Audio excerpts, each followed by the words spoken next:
అందరికీ నమస్కారం. కుంభమేళ ఈ సంవత్సరం 2025 జనవరి 14న అంటే మకర సంక్రాంతి రోజున ప్రారంభమై ఫిబ్రవరి 26 అంటే మహాశివరాత్రి రోజున ముగుస్తుంది. అసలు కుంభమేళ అంటే ఏంటి? ఎందుకు చేస్తారు? అందులోనూ ఇప్పుడు జరిగే ఈ కుంభమేళ ఎందుకు అంత పవిత్రమైనది? అసలు 4 రకాల కుంభమేళాలు జరుగుతాయని మీకు తెలుసా? ప్రతి 12 సంవత్సరాలకి మాత్రమే జరుగుతాయని చాలామంది అనుకుంటారు. అలా కాదు. 3 సంవత్సరాలకి, 6 సంవత్సరాలకి, 12 సంవత్సరాలకి కూడా జరుగుతాయి. ఇవన్నీ కాదు. అసలు కుంభమేళకు ఎందుకు వెళ్ళాలి? దానివల్ల జరిగే ప్రయోజనాలు ఏంటి? కుంభమేళాలో అక్కడ జరిగే ఆ కార్యక్రమంలో ఆ నీళ్ళల్లో మునిగితే పాపాలు పోతాయి అనేసే ఎక్కువ మంది మునుగుతుంటారు అనేసి అంటారు. దీని గురించి నాకు ఒక చిన్న డౌట్ ఉంది. అది నేను వీడియో చివరిలో అడుగుతాను. మీకేమనిపించిందో ఖచ్చితంగా కమెంట్స్లో మెన్షన్ చేయండి. అసలు కుంభమేళ ఎందుకు జరుగుతారు? దానికి ఉండే ప్రాముఖ్యత ఏంటి? ఇది పురాతన హిందూ పురాణాలలో నుంచే ఉంది. కుంభమేళ ఎందుకు జరుగుతారు అని అంటే ఆ సమయంలో ఆ ప్రదేశాల్లో నదులలో స్నానం చేయడం వల్ల గత పాపాలను పోగొట్టి ఆత్మను శుద్ధి చేసి పునర్జన్మ చక్రాన్ని విచ్ఛిన్నం చేసి భక్తులను మోక్షం వైపు నడిపిస్తుంది అనేసి అందరి నమ్మకం. చాలామంది హిందువులకు ఈ తీర్థయాత్ర దేవతల ఆశీర్వాదాలు దొరుకుతాయి అక్కడ అనేది నమ్మకం. కుంభమేళ యొక్క పౌరాణిక ప్రాముఖ్యత ఏంటి అని అంటే దేవతలు రాక్షసులు క్షీరసాగర మదనం చేస్తున్న సమయంలో అమృత కలశం వస్తుంది. ఆ అమృత కలశాన్ని దేవతలు తీసుకుంటారు. దేవతల దగ్గర నుండి రాక్షసులు అమృత కలశాన్ని తీసుకోవాలి అనేసి వాళ్ళని వెంబడిస్తారు. ఆ సమయంలో దేవతలు తీసుకెళ్తున్న సమయంలో ఆ అమృతం 4 చుక్కలు భూమిపైన పడుతుంది. అదే ప్రయాగ్రాజ్, హరిద్వార్, నాసిక్ అండ్ ఉజ్జయిని ఈ 4 ప్రదేశాల్లో 4 చుక్కలు పడ్డాయి. ఆ విధంగా ఆ ప్రదేశాలను దేవతలు ఆశీర్వదించారు అనేది నమ్మకం. ఈ కుంభమేళాలో జరిగే ప్రదేశాల్లో ప్రయాగ్రాజ్ మాత్రమే ఎందుకు అంత పవిత్రమైనది అని అంటే త్రివేణి సంగమం వద్ద అంటే 3 నదులు పవిత్రమైన 3 నదులు ఇక్కడ కలుస్తాయి కాబట్టి ఆ కుంభమేళా జరిగే ఆ ప్రదేశాలు అత్యంత ముఖ్యమైనదిగా ఇక్కడ పరిగణిస్తారు. గంగా, యమున మరియు సరస్వతి ఈ 3 నదులు ఇక్కడ కలుస్తాయి. అంటే ఆధ్యాత్మికంగా ఒక్కో బిందువుగా పరిగణింపబడుతుంది. ఇక్కడ ఈ నీరు ఆధ్యాత్మిక శుద్ధీకరణ చేయబడి ఉంటుంది, అత్యంత శక్తివంతంగా ఉంటుంది అనేది నమ్మకం. త్రివేణి సంగమం దగ్గర నదులు భౌతిక కలయిక మాత్రమే కాదు, శరీరం, మనసు అదేవిధంగా ఆత్మల కలయికకు చిహ్నంగా దీన్ని గుర్తిస్తారు. గంగాదేవి జ్ఞానానికి ప్రతీక, యమున భక్తికి ప్రతీక, సరస్వతీదేవి స్వచ్ఛతకు ప్రతీక. ఈ ప్రత్యేకమైన ఈ త్రయం ప్రయాగరాజును ఆధ్యాత్మిక వృద్ధిని కోరుకునే వాళ్ళకి ముఖ్య గమ్యస్థానంగా ఇది ఉంటుంది. కుంభమేళాలో రకాలు ఉన్నాయి అని చెప్పాను కదా. కుంభమేళ, కుంభం, అర్ధకుంభం, పూర్ణకుంభం, అదేవిధంగా మహాకుంభం. కుంభమేళ అంటే ప్రతి 12 సంవత్సరాలకు జరుపుతారు. అదేవిధంగా 4 పుణ్యక్షేత్రాల్లో ఆ భ్రమణంలో జరుపుకుంటూ ఉంటారనమాట. సూర్యుడు, చంద్రుడు, అదేవిధంగా బృహస్పతి నిర్దిష్ట ఖగోళ స్థానాలలో ఉన్నప్పుడు దీన్ని జరుపుతుంటారు. ఈ కాలంలో గంగా, కృష్ణ, గోదావరి మరియు సంగమం జలాలను ప్రత్యేకంగా కూడా పరిగణిస్తుంటారు.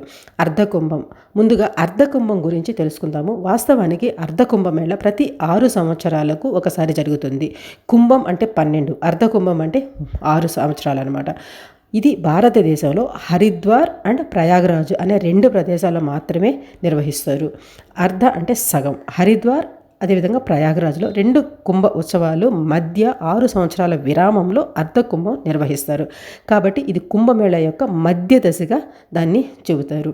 దాని తర్వాత పూర్ణ కుంభమేళ. పూర్ణ కుంభం అంటే 12 సంవత్సరాలకు ఒకసారి జరుగుతుంది. పూర్ణ కుంభమేళ ప్రయాగ్రాజ్లో మాత్రమే నిర్వహిస్తారు. మహాకుంభమేళ, ఈ మహాకుంభమేళ అంటే 144 సంవత్సరాలకు ఒకసారి మాత్రమే జరుగుతుంది. ఇది ప్రయాగరాజ్లో మాత్రమే నిర్వహిస్తారు. మహాకుంభం చాలా అరుదైన అదేవిధంగా ప్రత్యేకమైనది కూడా చెబుతారు. 12 పూర్ణ కుంభాల ద్వారా తరువాత జరుగుతుందన్నమాట. హరిద్వార్, ఉజ్జయిని, ప్రయాగరాజ్ అండ్ నాసిక్ ఈ 4 ప్రదేశాలు కూడా ప్రతి 3 సంవత్సరాలకి ఒకసారి జరిపే ఈ జాతరని కుంభ అని కూడా అంటారు. ఈ కుంభమేళాలు ఏ ప్రదేశంలో ఎప్పుడు నిర్వహిస్తారో తెలుసుకుందాము. హరిద్వార్లో జరిగేది ఎప్పుడంటే దేవగురువు బృహస్పతి కుంభరాశిలో ఉన్నప్పుడు, సూర్యదేవుడు మేషరాశిలో ఉన్నప్పుడు హరిద్వార్లో మహాకుంభం నిర్వహిస్తారు. అదేవిధంగా సూర్యదేవుడు మేషరాశిలో ఉన్నప్పుడు, బృహస్పతి సింహరాశిలో ఉన్నప్పుడు ఉజ్జయినిలో కుంభమేళ జరుగుతుంది. అదేవిధంగా సింహరాశిలో బృహస్పతి, సూర్యుడు ఇద్దరూ ఉన్నప్పుడు నాసిక్లో కుంభమేళ జరుగుతుంది. బృహస్పతి వృషభ రాశిలో ఉన్నప్పుడు, అదేవిధంగా గ్రహాల రాజు మకర రాశిలో ఉన్నప్పుడు ప్రయాగరాజులో మహాకుంభమేళ నిర్వహిస్తారు.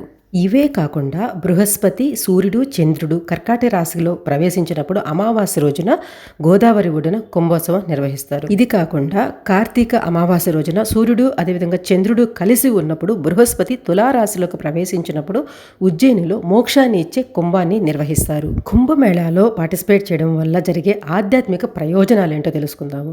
మొదటిగా పాపాల ప్రక్షాళన. కుంభమేళకు హాజరు కావడం వల్ల కలిగే ప్రయోజనాల్లో ఒకటి ఆత్మశుద్ధి. సంగమం వద్ద పవిత్ర జలాలలో స్నానం చేయడం ద్వారా భక్తులు వారి పాపాలను కడిగి వారి ఆధ్యాత్మిక ప్రయాణానికి కొత్త ప్రారంభాన్ని ఇస్తారు. మోక్షాన్ని పొందడం. 2, హిందూ విశ్వాసాల ప్రకారం కుంభమేళ జన్మ మరియు పునర్జన్మ చక్రం నుండి బయటపడే అవకాశాన్ని అందిస్తుంది. కుంభమేళాలో చేసే ఆధ్యాత్మిక అభ్యాసాలు ఆ వ్యక్తులు మోక్షం లేదా విముక్తిని సాధించడంలో సహాయపడతాయి అనేసి నమ్ముతారు. 3వది ఆధ్యాత్మిక మేలుకొలుపు.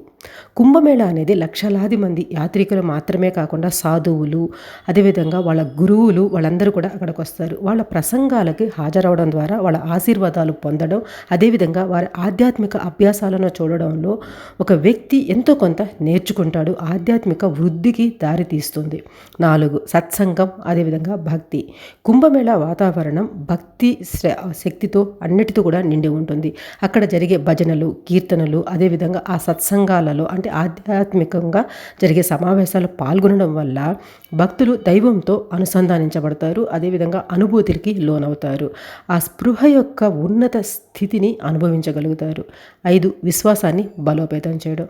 కుంభమేళ అనేది విశ్వాసానికి సంబంధించిన పండుగ. హాజరయ్యే వారికి ఇది వారి ఆధ్యాత్మిక విశ్వాసాలకి అది ఒక గుర్తుగా ఉండిపోతుంది. దైవంతో వారి సంబంధాన్ని బలపరుస్తుంది. అదేవిధంగా నీతి భక్తితో జీవించాలనే ఒక నిబద్ధతని వాళ్ళకి కలిగిస్తుంది. ఎవరైనా కుంభమేళాకి వెళ్ళాలి అనుకునే వాళ్ళు ముందుగానే కొన్ని వారాల ముందుగా నుంచి కూడా మనస్సుని శరీరాన్ని శుద్ధి చేయాలి, క్రమంగా ధ్యానం చేయాలి. అదేవిధంగా ఉపవాసాలు కూడా ఉండడం కూడా కొంచెం అలవాటు చేసుకొని ఆ తరువాత కుంభమేళాకి వెళితే మంచి ఫలితం దక్కుతుంది అనేది విశ్వాసం. చివరిగా నాకున్న ఒక అజ్ఞానమైన డౌటు ఎవరైనా తీరిస్తే చాలా సంతోషపడతాను. చాలామంది ఇటువంటి పవిత్ర ప్రదేశాల్లో మునిగితే పాపాలు పోతాయి, మనం చేసిన పాపాలన్నీ పోతాయి అనేసి అంటూ ఉంటారు. కానీ నేను కర్మ సిద్ధాంతాన్ని బాగా నమ్ముతాను. అంటే మనం చేసే కర్మల వల్ల వచ్చే పాపఫలం కానివ్వండి పుణ్యఫలం కానివ్వండి 2 కూడా మనము ఖచ్చితంగా అనుభవించి తీరాలి అనేసి నేను నమ్ముతాను. అంటే దేవుణ్ణి ఆరాధిస్తాను. దేవుడు ఒక ఫ్రెండ్ లాగా ఒక గైడ్ లాగా అంటే నేను ఒక మంచి పని చేస్తే నా వెంట ఖచ్చితంగా దేవుడు ఉంటాడు అనే నమ్మే మైండ్ సెట్ అనమాట నాది. అదేవిధంగా నేను ఏదైనా పాపం చేస్తే దాన్ని కూడా నేను ఖచ్చితంగా అనుభవించాలి అనే మైండ్ సెట్ అనమాట. అంటే పవిత్ర ఈ తీర్థాల్లో మునిగినప్పుడు నాకు పుణ్యం వస్తుంది. అదేవిధంగా నేను చేసిన పాపాలన్నీ పోతాయి అనేది కరెక్టా కాదా అనేది నాకైతే తెలియదు. కానీ పుణ్యం అయితే వస్తుంది. నేను ఆ పుణ్యాన్ని పెంచుకోగలుగుతాను. కానీ ఈ చేసిన పాపాన్ని కూడా నేను అనుభవించాలి కదా అనే ఒక మైండ్ సెట్ అనమాట. నాకు చాలా డౌట్ అది. ఎందుకంటే నాకు అంత లోతుగా వాటన్నిటి గురించి తెలియదు కాబట్టి మిమ్మల్ని అడుగుతున్నాను. ఎవరికైనా తెలిస్తే ఖచ్చితంగా కమెంట్స్లో మెన్షన్ చేయండి. అదేవిధంగా మన ఛానల్లో ఉండే ప్రీవియస్ వీడియోస్ అనేవి చూడండి. నేను కరెక్ట్ ఇన్ఫర్మేషన్ చెప్తున్నానని మీకు అనిపిస్తేనే సబ్స్క్రైబ్ చేసుకొని సపోర్ట్ చేసేందుకు ట్రై చేయండి. వీలైనంత ఎక్కువ మందికి షేర్ చేసేందుకు ట్రై చేయండి. Thanks for watching. జై హింద్.